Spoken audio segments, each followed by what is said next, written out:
Good morning students.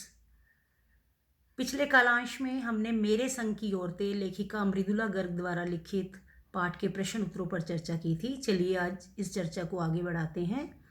प्रश्न number 5 है, डराने धमकाने, उपदेश देने या दबाव डालने की जगह सहजता से किसी को भी सही राह पर लाया जा सकता है। पाठ के आधार पर बताएं। आप सभी जानते हो कि दबाव डालना तो अंतिम हथियार है। पहला प्रयास तो सहज भाव ही है। इस पाठ में भी यही बताया गया है कि लेखिका की बहन रेणु बीए की परीक्षा ना देने पर अड़ गई थी। वह बार बार यही कहती थी कि पहले मुझे समझाओ कि बीए करना क्यों जरूरी है, इसके बाद ही मैं बीए करूंगी। सबने उसे अनेक तर्क दिए, अनेक तरह से समझाने का प्रयास किया, परंतु वह नहीं मानी। तब पिताजी ने उसे समझाया कि बीए करके उसे नौकरी मिल सकती है, अच्छी शादी हो सकती है, समाज में सम्मान मिलता है। ये सब तर्क रेणु और स्वयं पिताजी को भी ठीक नहीं लगे। तब पिताजी ने उसे केवल इतना कहा, बीए करो क्योंकि मैं चाहता हूं। इस प्रकार से सहज भाव से कहने पर रेणु ने बीए पास किया।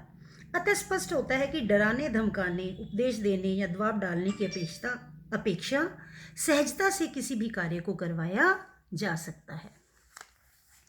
अगला प्रश्न है, शिक्षा बच्चों का जन्मसिद्ध अधिकार है। इस दिशा में लेखिका के प्रयासों का उल्लेख कीजिए। यह सत्य है कि शिक्षा बच्चों का जन्मसिद्ध अधिकार है। इस पाठ में भी यही बताया गया है कि लेखिका जब कर्नाटक के छोटे से कस्बे बागलकोट पहुंची तो उसके 2 बच्चे हो चुके थे जो स्कूल जाने योग्य थे। बागलकोट में कोई भी स्कूल नहीं था। उसके पास के कैथोलिक बिशप से मिशन और वहां के सीमेंट कारखाने की आर्थिक सहायता से बागलकोट में प्राइमरी स्कूल खोलने का अनुरोध किया। क्योंकि वहां क्रिश्चियनों की संख्या कम थी, इसलिए उन्होंने स्कूल खोलने में अपनी असमर्थता प्रकट की। तब लेखिका ने अपने जैसे विचार वाले लोगों की सहायता से वहां अंग्रेजी, कन्नड़, हिंदी भाषाएं पढ़ाने वाला प्राइमरी स्कूल खोला और बाद में उसे कर्नाटक सरकार से मान्यता भी दिलवाई ताकि आगे आने वाले बच्चे भी उसमें आराम से शिक्षा ग्रहण कर सके। प्रश्न नंबर 7 है, पाठ के आधार पर लिखिए कि जीवन में कैसे इंसानों को अधिक श्रद्धा भाव से देखा जाता है। देखिए बच्चों, जैसे आपको भी समझाया जाता है कि सीमा पर केवल सेनानी बनकर लड़ना ही देश की सच्ची सेवा नहीं है। हम छोटी छोटी बातों की तरफ ध्यान देकर भी, जैसे सार्वजनिक स्थलों को साफ रखना, धर्म के नाम पर झगड़े नहीं करने, सार्वजनिक प्रॉपर्टी को नुकसान ना पहुंचाना, जैसे आप वर्तमान समय में भी देख रहे हो कि कोरोना के प्रकोप के कारण घर में रहकर सरकार द्वारा कहे नियमों का पालन करना, ये सब करना भी देश की प्रगति में योगदान देने जैसा ही है। तो इसी प्रकार इस पाठ में भी बताया गया है कि लोग अपनी अपनी पसंद के अनुसार किसी किसी को अधिक श्रद्धा भाव से देखते हैं।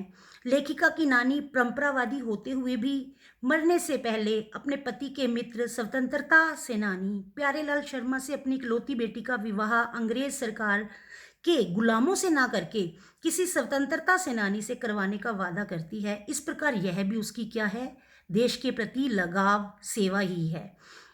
अर्थात आजादी की लड़ाई में किसी भी रूप में सहयोग देने के बराबर ही है और इसलिए वह क्या है, श्रद्धा की पात्र है। लेखिका की परदादी चोर को खेतीहर बनाकर श्रद्धा योग्य बनाती है। लेखिका के नाना के प्रति लेखिका की माँ का ससुराल पक्ष श्रद्धावान है क्योंकि उनका साहबी दबदबा है। हम लेखिका के प्रति श्रद्धावान हैं क्योंकि उसने विषम परिस्थितियों में जीवन जिया तथा औरों को भी जीना सिखाया।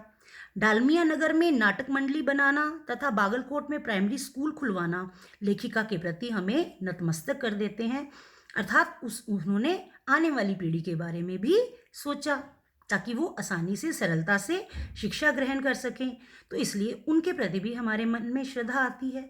तो इस प्रकार श्रद्धा के कई तरह के जो श्रद्धा के प्रति जो है कई तरह के भावों को देखकर हम उनके प्रति श्रद्धा प्रकट कर सकते हैं। चलिए अगली चर्चा में करेंगे बाकी शेष। धन्यवाद।